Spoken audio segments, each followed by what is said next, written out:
పరిశుద్ధ గ్రంథమైన బైబిల్ నుండి ప్రకటన గ్రంథం 22వ అధ్యాయం. ప్రకటన గ్రంథం 22వ అధ్యాయం మొదటి నుండి 5 వచనాలు చదువుకుందాం. ప్రకటన గ్రంథం 22వ అధ్యాయం 1 నుంచి 5 వచనాలు. మరియు స్ఫటికము వలె మెరయునట్టి జీవజలముల నది దేవుని యొక్కయు గొర్రెపిల్ల యొక్కయు సింహాసనము నొద్ద నుండి ఆ పట్టణపు రాజవీధి మధ్యను ప్రవహించుట ఆ దూత నాకు చూపెను. ఆ నది యొక్క ఈవలను ఆవలను జీవవృక్షముండెను. అది నెల నెలకు ఫలించుచు 12 కాపులు కాయును. ఆ వృక్షము యొక్క ఆకులు జనములను స్వస్థపరచుటకై వినియోగించును. ఇక మీదట శాపగ్రస్తమైనదేదియు దానిలో ఉండదు. దేవుని యొక్కయు గొర్రెపిల్ల యొక్కయు సింహాసనము దానిలో ఉండును. ఆయన దాసులు ఆయనను సేవించుచు ఆయన ముఖదర్శనము చేయుచుందురు.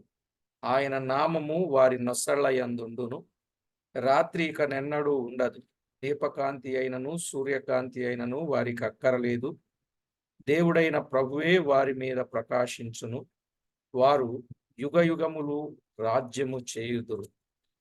చదవబడిన దైవ లేఖనము కొరకై ప్రార్థన చేసి వాక్యాన్ని ధ్యానం చేద్దాం. జీవాధిపతి అయిన మా దేవా, సర్వాధికారి అయిన మా ప్రియ ప్రభువా, స్తోత్రపాత్రుడా, పూజ్యనీయుడా, వేల్పులలో గనుడా, అద్వితీయుడా, అసమానుడా, ఉన్నతుడా, సర్వోన్నతుడా, సర్వశక్తి సంపన్నుడా, జీవాధిపతి, మీ ఘననామానికి స్తోత్రములు. చదవబడిన లేఖన భాగాన్ని బట్టి మిమ్మల్ని స్తుతిస్తున్నాం.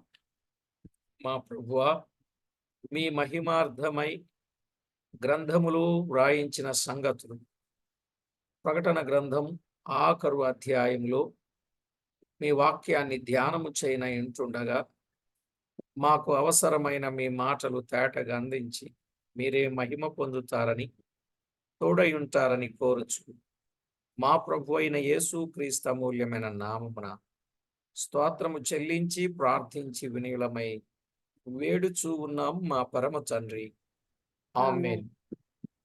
ప్రభునందు ప్రియులారా, దేవుని వాక్యములో నుండి ప్రకటన గ్రంథం 22వ అధ్యాయములో ముఖ్యముగా చెప్పబడిన సంగతి పట్టణ ప్రవేశము, కడపటి సంగతులు. పట్టణ ప్రవేశము, కడపటి సంగతులు. ఇందులో 1 నుంచి 5 వచనాల్లో సింహాసనము, నది, జీవవృక్షము చెప్పబడింది. 6 నుండి 9 వచనాలలో గ్రంథము బయలుపరచిన విధము వ్రాయబడింది. 10 నుండి 21 వచనములో చివరి హెచ్చరికలు వ్రాయబడ్డాయి. ఈ అధ్యాయములో మొదటి 5 వచనాలు 21వ అధ్యాయములో కలిసినట్లుగా కనబడుచు ఉన్నది. అది సింహాసనము, జీవజలముల నది, జీవవృక్షము యొక్క ప్రయోజనములు.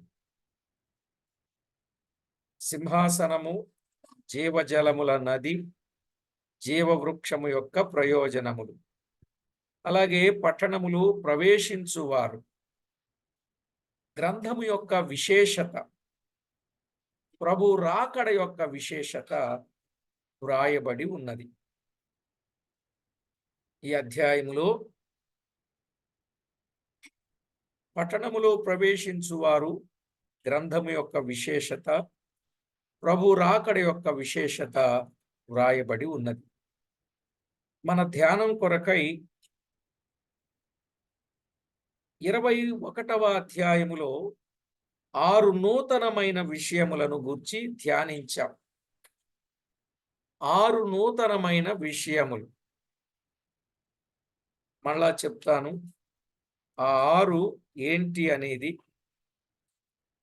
ఒకటి నూతన ఆకాశం, 2 నూతన భూమి, 3 నూతన జనము, 4 నూతన యెరూషలేము, నూతన యెరూషలేము.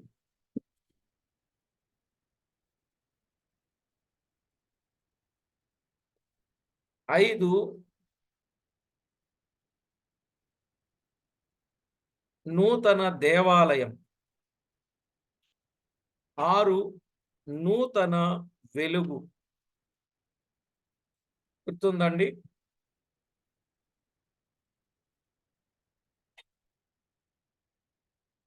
ఒకటి నూతన ఆకాశం, 2 నూతనమైన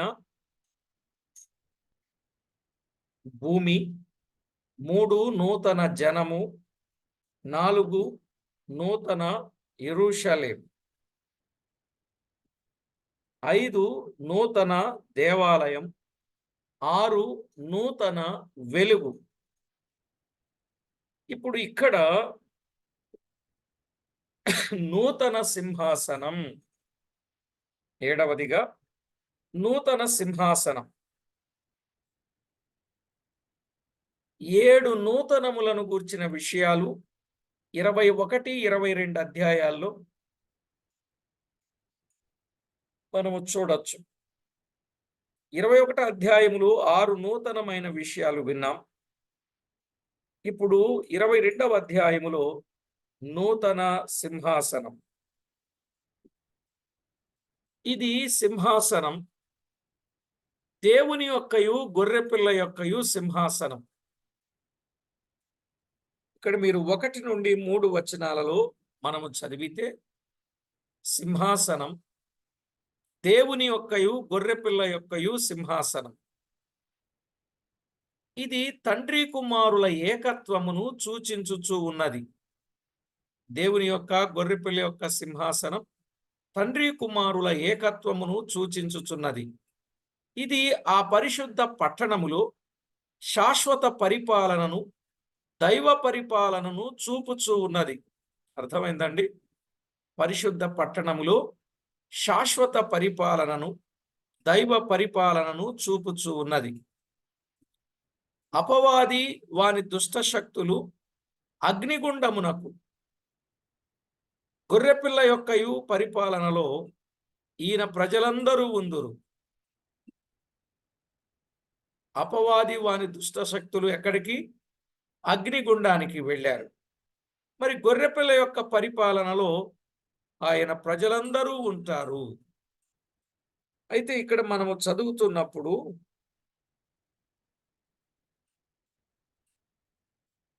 22వ అధ్యాయం 1వ వచనములో, మరియు స్ఫటికము వలె మెరయునట్టి జీవజలముల నది దేవుని యొక్కయు గొర్రెపిల్ల యొక్కయు సింహాసనము నుండి ఆ పట్టణపు రాజవీధి మధ్యను ప్రవహించుట ఆ దూత నాకు చూపెను అనే మాట వ్రాయబడింది.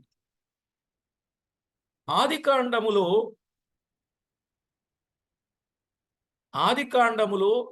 ఏదెను తోటలో ఒక నది ఉండెను. ఇక్కడ కూడా ఒక నది ఉండెను. ఆదికాండములో ఏదెను తోటలో ఒక నది ఉన్నట్లు ఇక్కడ కూడా ఒక నది ఉండెను. ఏదెనులో ఒక జీవవృక్షం ఉండెను. ఇక్కడ కూడా జీవవృక్షం ఉండెను.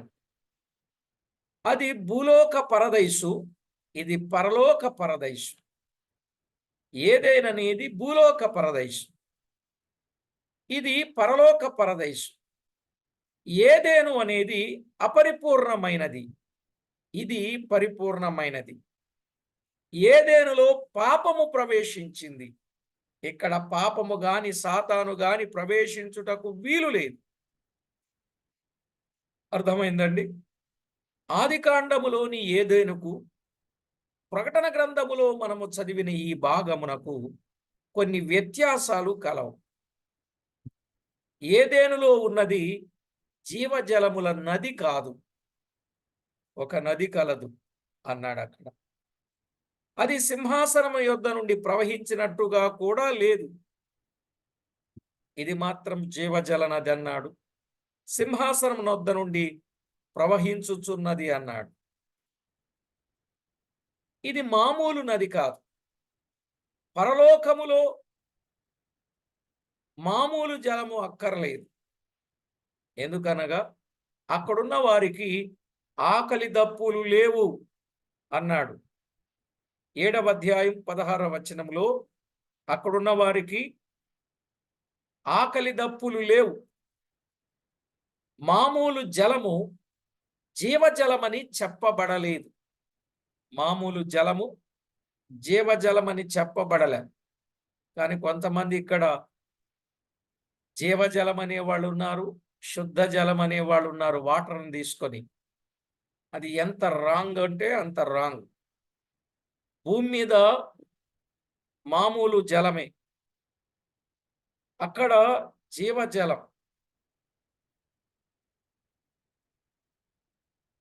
కీర్తన 46:4, కీర్తన 46:4లో, ఏస్కేలు గ్రంథం 47వ అధ్యాయం 1 నుండి 7లో, ఏస్కేలు గ్రంథం 47వ అధ్యాయం 1 నుండి 7, అలాగే యోవేలు గ్రంథం 3వ అధ్యాయం 18వ వచనం, యోవేలు గ్రంథం 3:18, జకర్యా గ్రంథం 14:8. ఈ వచనాలు మనము చదివినప్పుడు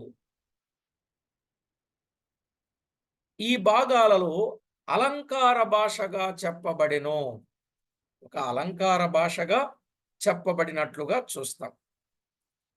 క్రీస్తు 1000 ఏండ్ల పాలనలో పొందు ఆశీర్వాదములకు ఇవి సూచనలు. ఇప్పుడు మనం చెప్పుకున్న ఈ వచనాలు క్రీస్తు 1000 ఏండ్ల పాలనలో పొందు ఆశీర్వాదములకు ఇవి సూచనలు. మనము జకర్యా గ్రంథం 13వ అధ్యాయం 1వ వచనం చూస్తాం. జకర్యా గ్రంథం 13వ అధ్యాయం 1వ వచనములో, పాపమును అపవిత్రతను పరిహరించుటకై ఊట ఒకటి తీయబడెను అని వ్రాయబడెను కదా. పాపమును అపవిత్రతను పరిహరించుటకై ఊట ఒకటి తీయబడింది. ఈ ఊట క్రీస్తు రక్తమునకు సూచనగా ఉన్నది. ఈ ఊట క్రీస్తు రక్తమునకు సూచనగా ఉన్నది. క్రీస్తు రక్తములో దొరుకు పాప విమోచనమును ఇది సూచించుచూ ఉన్నట్లుగా చూడగలం. సరే, ఈ భాగములో చెప్పబడిన నది జీవజలముల నది. జీవజలము అనగా క్రీస్తు అనుగ్రహించు నిత్య జీవమే. జీవజలం అంటే ఏంటండి? క్రీస్తు అనుగ్రహించు నిత్య జీవం అని బైబిల్ గ్రంథంలో మనము చూస్తాం. యోహాను సువార్త 4వ అధ్యాయం 14వ వచనంలోను, యోహాను సువార్త 7వ అధ్యాయం 38, 39 వచనాలు. యోహాను సువార్త 7:38, 39లో, నాయందు విశ్వాసముంచు వానిలో నుండి జీవజలములు ప్రవహించును అని వ్రాయబడింది. ఎవరైతే ఆయన యందు విశ్వాసముంచుతారో వారిలో నుండి జీవజలములు ప్రవహించును అని ప్రభువు చెప్పారు కదా. తన యందు విశ్వాసముంచువారు పొందబోవు ఆత్మను గూర్చి ఆయన ఈ మాట చెప్పెను. నిజమే, ఆత్మతో నింపబడిన పౌలు, పేతురు, అనేక మంది భక్తులు అనేకుల ఆత్మీయ దాహాన్ని తీర్చారు కదా. పౌలు గాని, పేతురు గాని, ఇలాగున అనేక మంది భక్తులు ఆత్మీయ దాహాన్ని తీర్చారు. బహుశా ఇది అలంకార భాష కావచ్చు. ఇది కూడా ఒక అలంకార భాష కావచ్చు. దేవుని నుండి, ప్రభువైన యేసు క్రీస్తు నుండి, సింహాసనమునొద్ద నుండి అనగా వారి పరిపాలన క్రింద పరిశుద్ధ పట్టణములోని నూతన జనాంగమునకు పరిశుద్ధాత్మ ద్వారా ప్రవహించుచున్న ఆశీర్వాదములే అయి ఉండవచ్చును. అర్థమైందండి?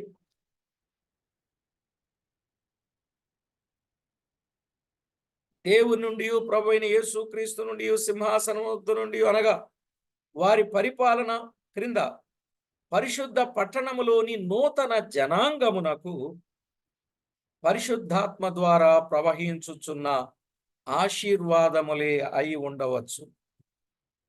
పరిశుద్ధాత్మ పాత నిబంధన, క్రొత్త నిబంధనలో ఎక్కువగా నీటికే పోల్చబడినట్లు చూడగలం.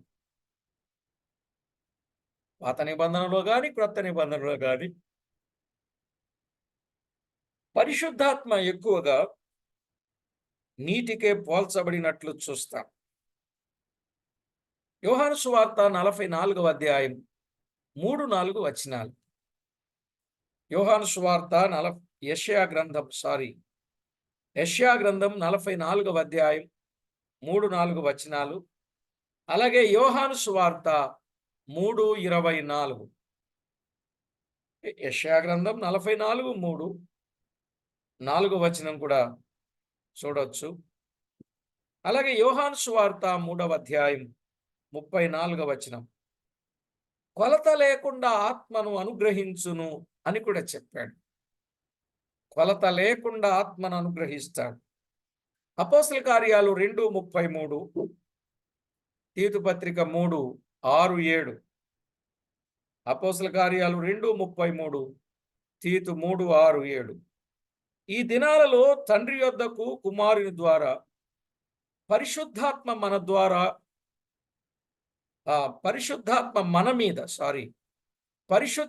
మన మీద కుమ్మరించబడి మనలను ఆశీర్వదించునట్లు నిత్య యుగములో దేవుని యొక్కయు గొర్రెపిల్ల యొక్కయు సింహాసనం యొద్ద నుండి పరిశుద్ధాత్మ నది వలె ప్రవహించుచూ ఉండెను.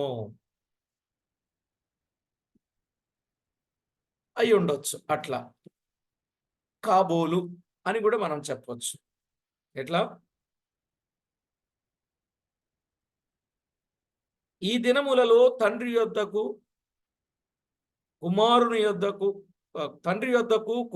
ద్వారా పరిశుద్ధాత్మ మన మీద కుమ్మరించబడి మనలను ఆశీర్వదించునట్లు నిత్య యుగములో దేవుని యొక్కయు గొర్రెపిల్ల యొక్కయు సింహాసనం యొద్ద నుండి పరిశుద్ధాత్మ నది వలె ప్రవహించుచుండెను కావు. అయినను ఆ విషయము స్పష్టముగా చెప్పబడలేదు. ఆ పరిశుద్ధ పట్టణములో ప్రవేశించినప్పుడు మనము చూచి గ్రహించగలము. అయితే యేసుక్రీస్తునందలి విశ్వాసము ద్వారానే ఆ పట్టణములో ప్రవేశము కలుగును అన్నాడు. ఆ ప్రవేశము కూడా సమృద్ధి అయిన ప్రవేశం అన్నాడు పేతురు భక్తుడు. నిర్భయముగా ప్రవేశము అన్నాడు మరొక పత్రికలో. సరే, ఏది ఏమైనా ప్రభునందు ప్రియులారా, క్రీస్తునందలి విశ్వాసము ద్వారా ఆ పట్టణంలో మనకేమున్నది? ప్రవేశము ఉన్నది అనే విషయాన్ని మనము చూస్తాం.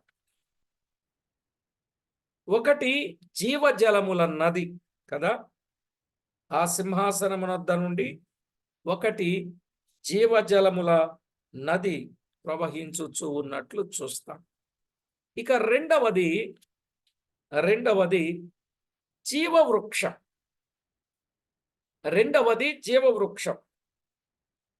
ఈ జీవవృక్షము కూడా ఆశ్చర్యకరముగా కనబడతా ఉంది. ఎందుకంటే ఏదెనులో ఉన్న జీవవృక్షం తోట మధ్యలో ఉన్నది, కానీ ఈ జీవవృక్షం ఒకే వృక్షం నదికి ఈవలను ఆవలను ఉండెను అని మనం చదువుతున్నాం. 2వ వచనంలో ఏమనుందండి? ఆ నది యొక్క ఈవలను ఆవలను జీవవృక్షం ఉండెను, అది నెలకు ఫలించుచు 12 కాపులు కాయును అనే మాట ఈ భాగంలో చూస్తాం. ఈ జీవవృక్షము ఒకే జీవవృక్షం, నదికి ఈవలను ఆవలను ఉండెను. ఇది ఆశ్చర్యం. ఒకవేళ ఇది మామూలు నది, మామూలు జీవవృక్షం అయితే ఇలా ఉండటానికి సాధ్యపడదు. అవునా కదా? సాధ్యమవుద్దా? సాధ్యం కాదు. ప్రకటన గ్రంథములో 4 పర్యాయాలు జీవవృక్షమును గూర్చి వ్రాయబడింది. ఎన్నిసార్లు అండి? 4 సార్లు ఈ జీవవృక్షమును గూర్చిన సంగతులు వ్రాయబడ్డాయి. కానీ అది ఏకవృక్షము అనే భావము ఉండదు. జీవవృక్షం అనే మాట అది ఏకభావం అనేది ఉండదు.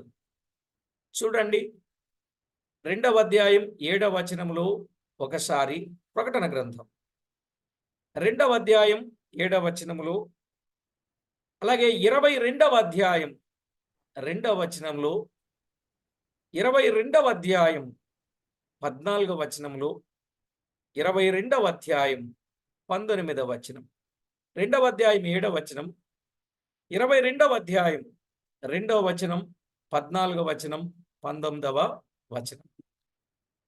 ఇక్కడ మనము ఈ సంగతులను గమనించినప్పుడు ఈ వృక్షము కాయలు కాయునట్లు, ఫలములు భుజించునట్లు, భుజించిన వారు నిరంతరము జీవించునట్లు, దాని ఆకులు స్వస్థతను కలిగించునట్లు మనము చదువుతా ఉన్నాం. 22వ అధ్యాయం 2వ వచనంలో మళ్ళా చెప్తున్నాను, ఆ వృక్షము కాయలు కాస్తుంది, దాని ఫలాలు భుజించినట్లు, జీవించిన వారు నిరంతరము జీవించున్నట్లు, దాని ఆకులు స్వస్థత కలిగించినట్లు మనము చదువుతున్నాం. అయితే ఈ వృక్షం మన ప్రభు అయిన యేసు క్రీస్తుకు సాదృశ్యంగా ఉన్నది. అర్థమైందండి? ఈ వృక్షం మన ప్రభు అయిన యేసు క్రీస్తుకు సాదృశ్యంగా ఉన్నది. ఎలా అంటే ఆయన ద్వారానే నిత్య జీవం. అంటే యేసు క్రీస్తు ద్వారానే నిత్య జీవం.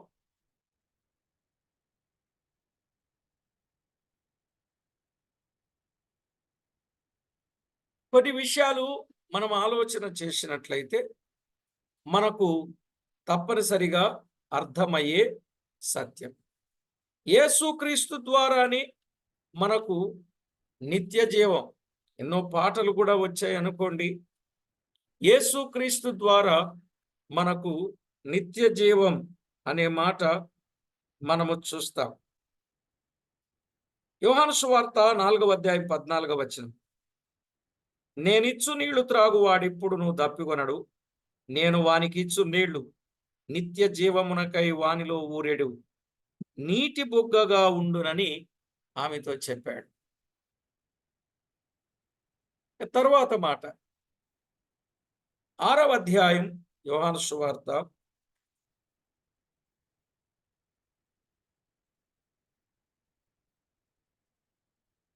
35వ వచనం. యోహాను సువార్త 35. అందుకు యేసు వారితో ఇట్లనెను, జీవాహారము నేనే, నా యొద్దకు వచ్చువాడు ఏమాత్రము ఆకలిగొనడు, నా యందు విశ్వాసముంచువాడు ఎప్పుడునూ దప్పిగొనడు అన్నాడు. ఎప్పుడూ దప్పిగొనడు ఆయన యందు విశ్వాసం ఉంచినవాడు. నిజమే ప్రియులారా. యోహాను సువార్తలోని 10వ అధ్యాయం 28వ వచనం, 10:28, నేను వాటికి నిత్య జీవమునిచ్చుచున్నాను గనుక అవి ఎన్నటికి నశింపవు, ఎవడును వాటిని నా చేతిలో నుండి అపహరింపలేడు అన్నాడు. కాబట్టి దేవుని వాక్యములో వ్రాయబడిన మాట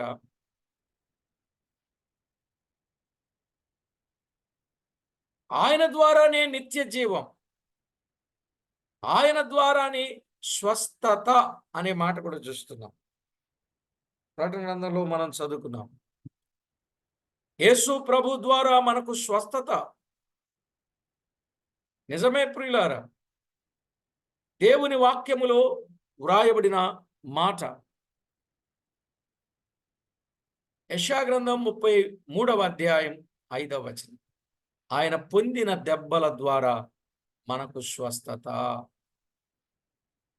పేతురు రాసిన మొదటి పత్రిక 2:24.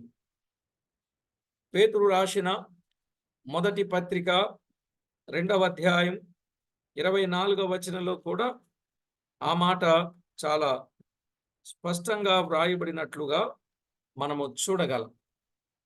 2:24లో మనము పాపముల విషయమై చనిపోయి నీతి విషయమై జీవించున్నట్లు ఆయన తానే తన శరీరమందు మన పాపములను ప్రాణం మీద మోసుకొనెను. ఆయన పొందిన గాయముల చేత మీరు స్వస్థత నొందితిరి అన్నాడు. ఆయన పొందిన గాయముల ద్వారా స్వస్థత. కనుక జీవవృక్షం అనే పదములో మ్రాను అనే భావము కలదు.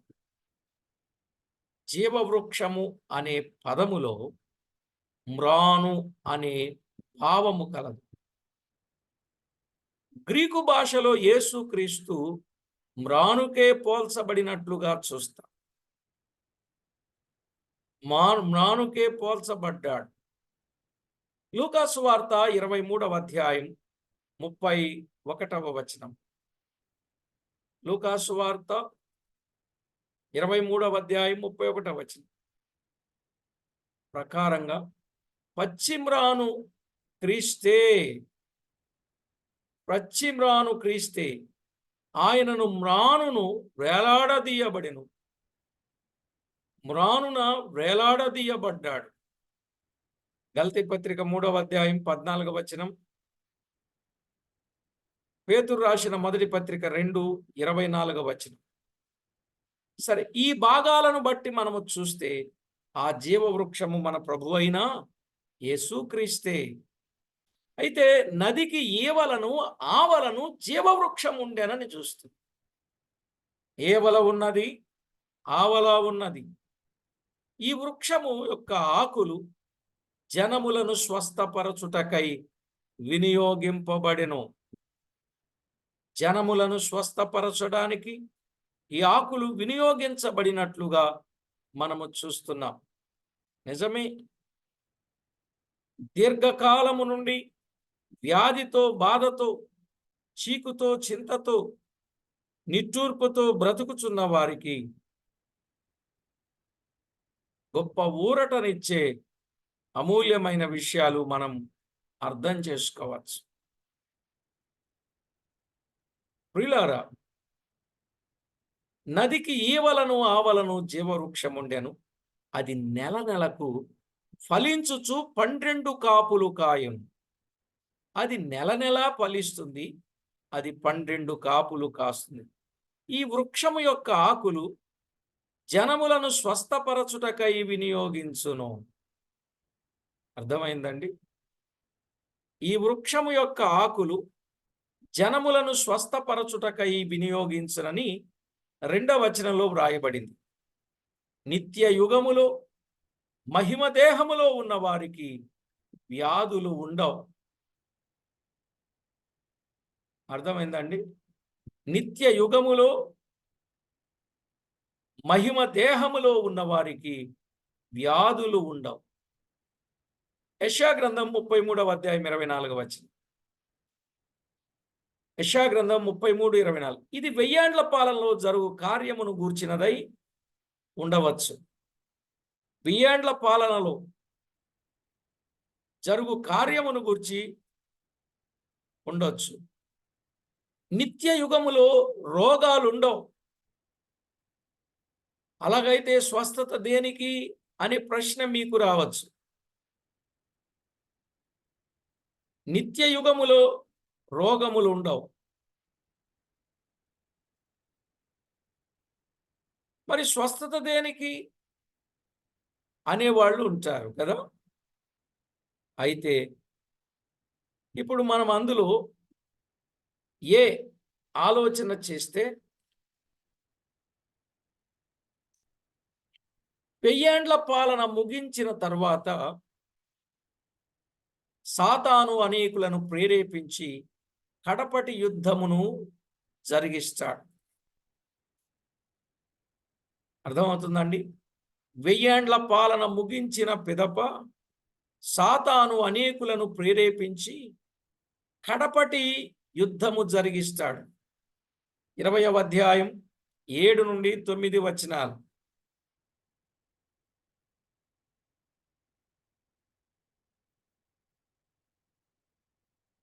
ప్రకటన గ్రంథం 20వ అధ్యాయం 7-9 వచనాలు. 1000 ఏండ్ల పాలనలో సంఘం మహిమ దేహముతో ఉండగా ఇశ్రాయేలీలు గొర్రెలుగా తీర్చబడిన అన్యులు మామూలు దేహముతోనే ఉంటారండి. అర్థమైందండి? 1000 ఏండ్ల పాలనలో సంఘము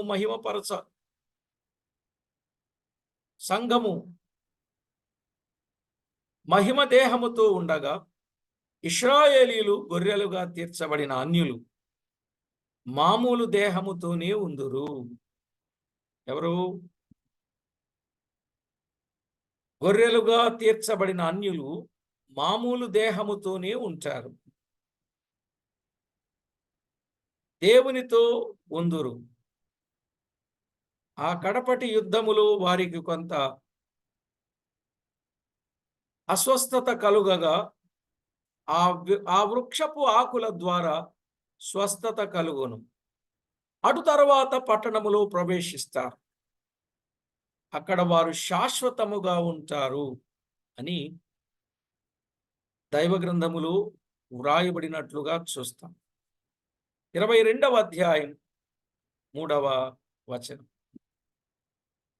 ఇక మీదట శాపగ్రస్తమైనదేదియు దానిలో ఉండదు, అనగా అంతస్తు వరకు ఉన్న అస్వస్థత శుద్ధి చేయబడుతుంది. ప్రియులారా, ఇక మీదట శాపగ్రస్తమైనదేది దానిలో ఉండదు, అనగా అంతము వరకు ఉన్న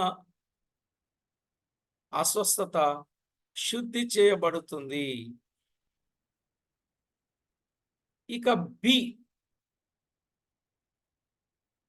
ఏంటంటే స్వస్థత అక్షరార్థము కాదు. నిత్యయుగములో రోగము ఉండదు, అయితే ఇది ఆత్మీయ భావం. జీవవృక్షము ద్వారా ఆ ప్రజలు ఎల్లప్పుడూ సంతుష్టి పొందుచూ ఉంటారండి. అర్థమైందండి? జీవవృక్షము ద్వారా ప్రజలు ఎలా ఉంటారు? ఎల్లప్పుడూ సంతుష్టి పొందుచూ ఉంటారు. ఆ జీవవృక్షము క్రీస్తును సూచించుచూ ఉన్నది కనుక ఆ వృక్షము ప్రజలకు జీవనాధారముగాను జీవదాయకముగాను ఉండును అన్నాడు. ఎట్లా ఉంటుందండి? దీపవృక్షము దీపవృక్షము క్రీస్తును సూచించుచున్నది గనుక ఆ వృక్షము ప్రజలకు జీవనాధారముగాను జీవదాయకముగాను ఉంటుంది. కాబట్టి దైవ లేఖనములో వ్రాయబడిన మాట, మనము దేనికి భయపడక దేవునికే భయపడి దేవునికి ఎంతో మహిమ తేవలసిన వారమై ఉన్నాం.